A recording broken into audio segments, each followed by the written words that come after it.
जय जगन्नाथ सांग मैंने वेलकम करुच्ची मो यूट्यूब चैनल प्रश्नपत्र को चलते आज सुंदर सुंदर प्रश्नोत्तर वीडियो स्टार्ट करनबा।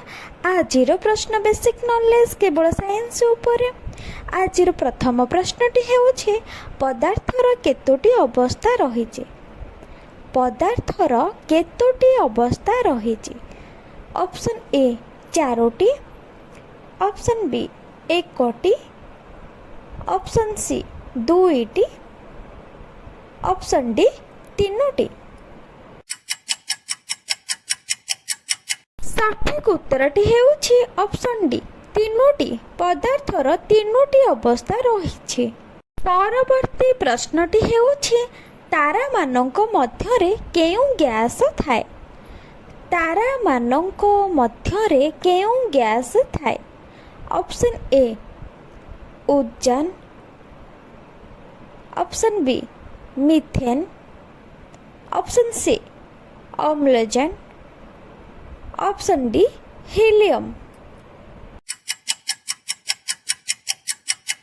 सठिक उत्तरटी हेउछि option A उदजान।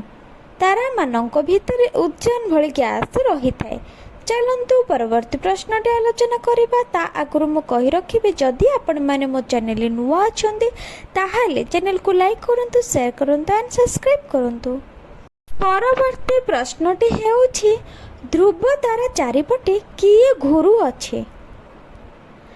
Dhruv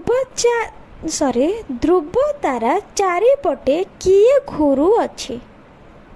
option A चंद्र, ऑप्शन बी ग्रहाणुपुंज, ऑप्शन सी सूर्य, ऑप्शन डी सप्तर्षि मंडल।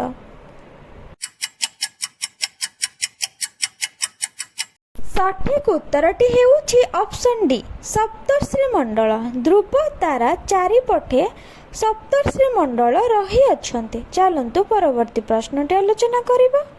आयोडीन किपरि पदार्थ? भल भाव शुणु परवर्ती प्रश्नटी। आयोडीन किपरि पदार्थ? ऑप्शन ए तरल पदार्थ, ऑप्शन बी गैसीय पदार्थ, ऑप्शन सी अर्ध कठिन पदार्थ, ऑप्शन डी कठिन पदार्थ।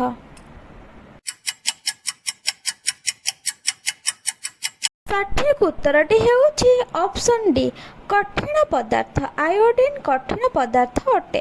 परवर्ती प्रश्नटी हेउछि किए हइजा रोगर बाहक? किए हइजा रोगर बाहक? ऑप्शन ए मूषा, ऑप्शन बी माछी, ऑप्शन सी कुकुर, ऑप्शन डी मशा। यार सठिक उत्तरटी हेउछि ऑप्शन बी माछी।